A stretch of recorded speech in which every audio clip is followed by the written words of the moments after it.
Mr. President, I rise today to join my friend from Oklahoma to talk about a common sense piece of legislation. I come to the floor pretty often to talk about the deficit, and today I want to talk about something very specific that we can do to address this matter. The Orphaned Earmarks Act would rescind earmarks that remain 90% or more unused 9 years after being appropriated. In early January, USA Today published an article examining 20 years of earmarks that have not been spent. According to the analysis, in at least 3,649 of those earmarks, not a single dollar had gone toward its intended purpose. And many of our orphan earmarks also count against states' share of federal highway funds and have taken billions of dollars away from the state transportation departments across this nation. During the past 20 years, orphan earmarks reduced the amount of money that states could have received in federal highway funding by almost $7.5 billion. That's $7.5 billion that states could have used to replace obsolete bridges, repair aging roads, and bring jobs to rural areas.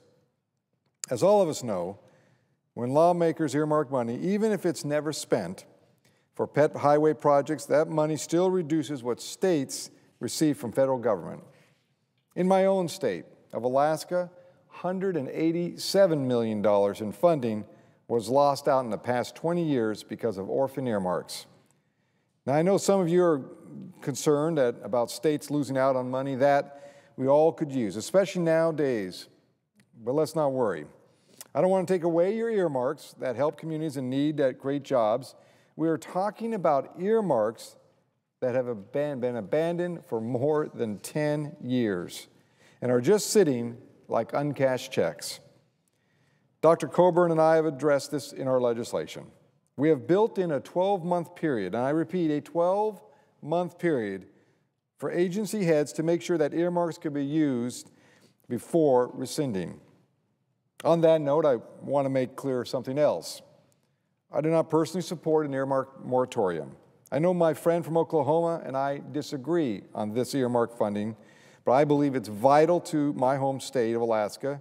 We have unique needs and have relied on this critical funding from day one to support health, safety, and jobs. What I have a problem with is wasteful spending that could have otherwise been used for a project or cut the deficit. Our legislation requires the director of OMB to submit to Congress and publicly post on the OMB website an annual report that includes a listing and accounting for earmarks with unobligated balances summarized by agencies, including the amount of the original earmark, amount of the unobligated balances, and the year when the funding expires, the number of rescissions resulting from the section, and the annual savings resulting from the section for the previous fiscal year. And finally, a listing and accounting for earmarks provided for federal agencies scheduled to be rescinded at the end of the current fiscal year. Senator Feingold offered an amendment last March to the FAA bill to rescind any DOT earmarks that remained 90% or more unobligated for 9 years after being appropriated, with the possibility of holding funds one more year for earmarks the agency head believed would be funded within 12 months. Because Senator Feingold had modified the legislation to reflect concerns by Senator Boxer and Murray, the Senate voted 87-11 to pass this amendment. However, as we all know, the FAA bill did not pass last year. The Coburn-Begich bill is modeled after a Bush administration proposal from 2008 and would have rescinded any highway and bridge earmark funds from the 1998 Highway TLU 21 that had less than 10% of the funds spent or obligated. That proposal only would have saved about $626 million, including $389 million in 152 earmarks that had no funding obligated a decade after passing. The Coburn-Begich bill targets all orphan earmarks, not just those in the highway bill. Mr. President, let me just conclude, and I know my friend from Oklahoma is here to also speak to it. I will tell you, when I became mayor in 2003 in Anchorage, Alaska, we looked at all our bonds that voters had voted on year in and year out, and we looked at all the projects. And what we found was a sizable amount were being spent on the projects that they were intended. But there was another percentage that for years had just been laying there for a variety of reasons. Some, the project didn't fan out, they maybe didn't get enough money from another source, or the project just vanished from the books because of public opposition to it. But what we found was we were passing bonds for projects that may not have ever or gone forward. So we cleaned the books up when I was mayor to make sure that occurred. And then we did one other thing, which I think this legislation now on a federal level really focuses on. Not only make sure we clean up the books, but also when we have money, making it very clear you need to spend it for the project that was identified for.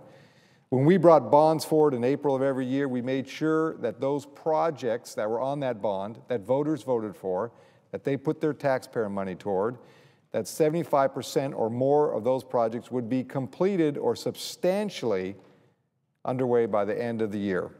That was important to make sure taxpayers knew their dollars were being used, not just hoarded or put away in an account somewhere and not having a project that they thought was happening. So I think this is a good piece of legislation. It brings fiscal responsibility to the money that's out there.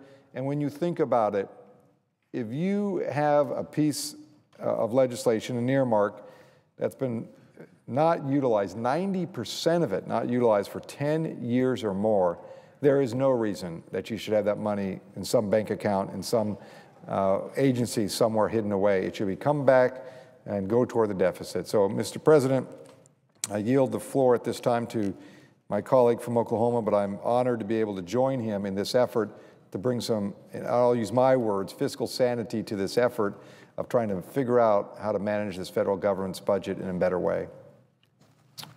Mr. President. The senator from Oklahoma. Well, first of all, let me thank my colleague from Alaska. As somebody who's been working on areas of fiscal management in our federal government for the last 6+ years, this is a one small step. Whether it saves $500 million or it saves $1 billion. The important thing is America knows we need to do this 1,500 more times. You hear a lot in the press now that with the Republican appropriators and the Republican budgeteers, the battle of how much to cut. It's the wrong language. The deficit is $1.5 trillion. This year it was 1.4 last year. We have tons of areas, like my colleague and my former colleague, the senator from Wisconsin, Russ Feingold, knows full well, where we don't effectively utilize the money that's been given to us or that we're borrowing against our kids' future. So this is a great start. We need to do this every day on every bill that comes before us. We can find it. We've identified 650 sets of duplications in the federal government. And they're not small duplications. There's 49 job training programs across 9 different agencies. There's 105 science, technology, engineering, and math programs, something the President in his State of the Union said he wanted to enhance. We don't have a metric on any of them. We already have 105 programs. We're spending $18 billion on job training. We don't know if it's working. And we don't know if the people we trained are gotten a job in the area that we trained them. So I'm excited about my colleague joining with me, and my hope is that we can set a trend. That with every bill that comes out, we'll start looking. And by the way, we do have coming from the Government Accountability Office the first third of all the government programs. When we inquired 2 years ago into the Congressional Research Service and to the Office of Management and Budget and the GAO, we said, well, give us a list of all the programs. You realize nowhere in the federal government do we have a list of all the programs where we spend money. And we're highly critical of the Defense Department because it can't pass an audit, and we rightly should be. But we can't pass an audit because we don't even know what we're doing. So this should not be controversial at all. And it should save us close to $1 billion when it's all said and done. And that's $1 billion we won't borrow from the Chinese. And all we got to do that is 1,500 more times. And the fact is we can. We're like that little engine. We can get up that hill. But what it's going to take is reaching across the aisle, like the senator from Alaska and I have, and say, here's an area of common ground. It's based in common sense, and it's something that should be done and should be done now, so that we don't. In the data, it's just to show you how silly this is. In Atlanta, there's still money for the 1996 Olympics. 14 years ago, there's $2.7 million sitting in a bank account they can't spend on it because the Olympics has already occurred, but we've still got that money out there.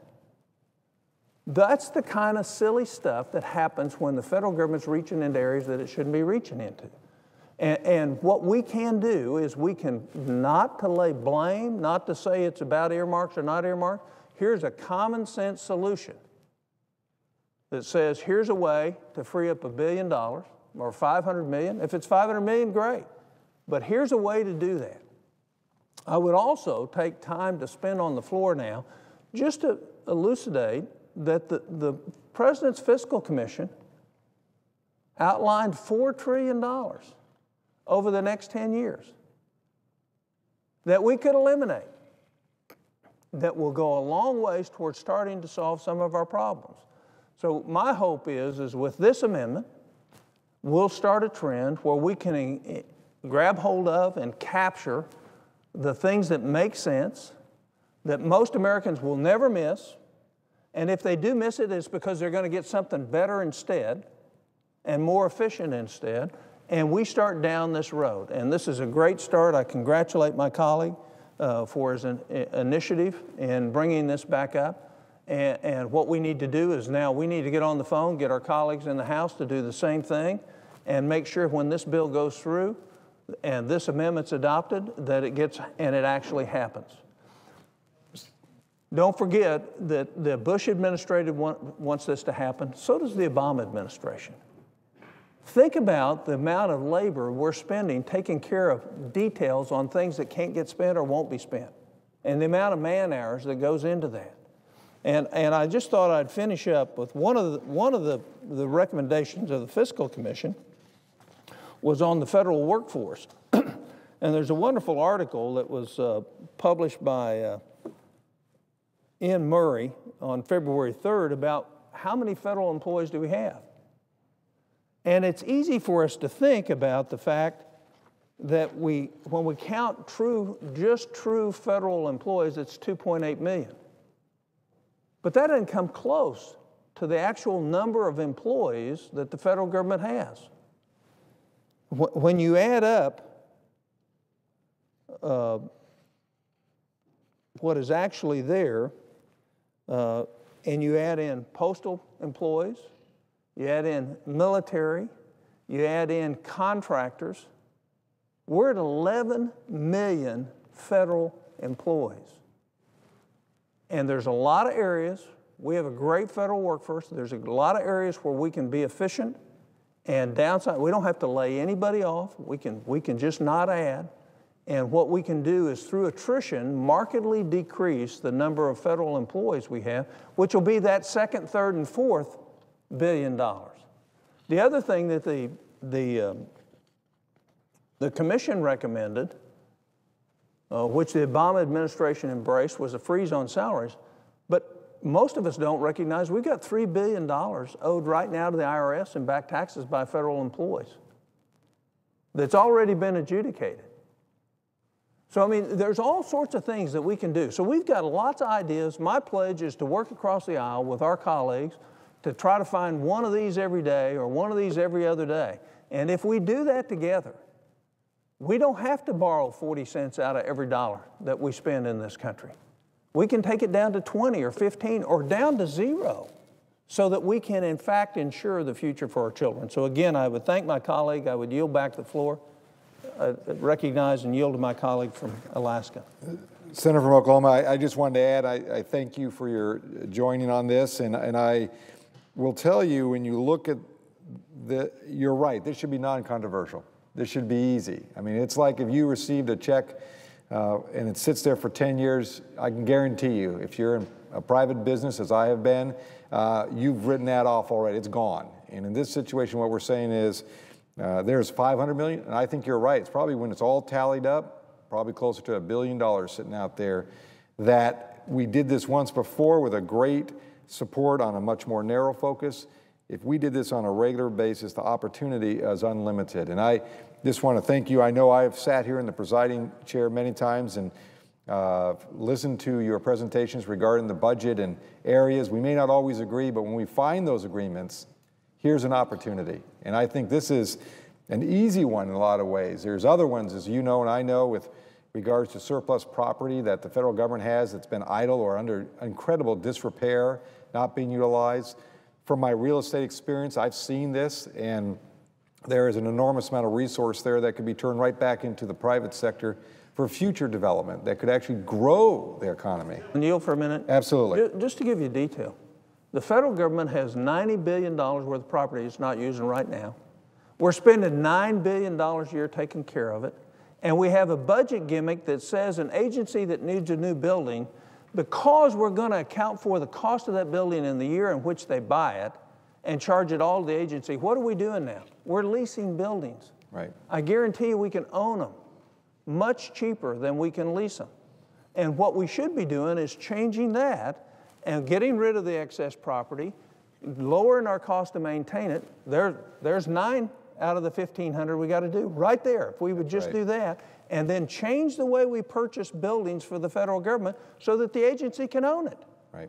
Instead of lease it, because it costs, over the life of the building, about twice to lease it versus owning. I will, if the Senator would yield back, I would want to say I agree. As someone who's been in the real estate business for almost 30 years, there's enormous opportunity. I mean, I know when I was mayor, we put more of the lands, and we're not talking parks and monuments, we're talking about just surplus old buildings and sites that no longer are in use, to put them back into operation, because not only will it save the federal government money in the sense of getting that surplus property off the books, but what you end up doing is turning that into economic development property for those communities, because private sector will come in, revitalize them, or use them in another means. So again, there are many ideas out there, and thank you very much for the opportunity to sponsor this with you. And as I would say at the beginning, as you said during your comments, 500 million, I think, is the minimum. I think it's closer probably to $1 billion just on this one idea. I yield the floor, Mr. President.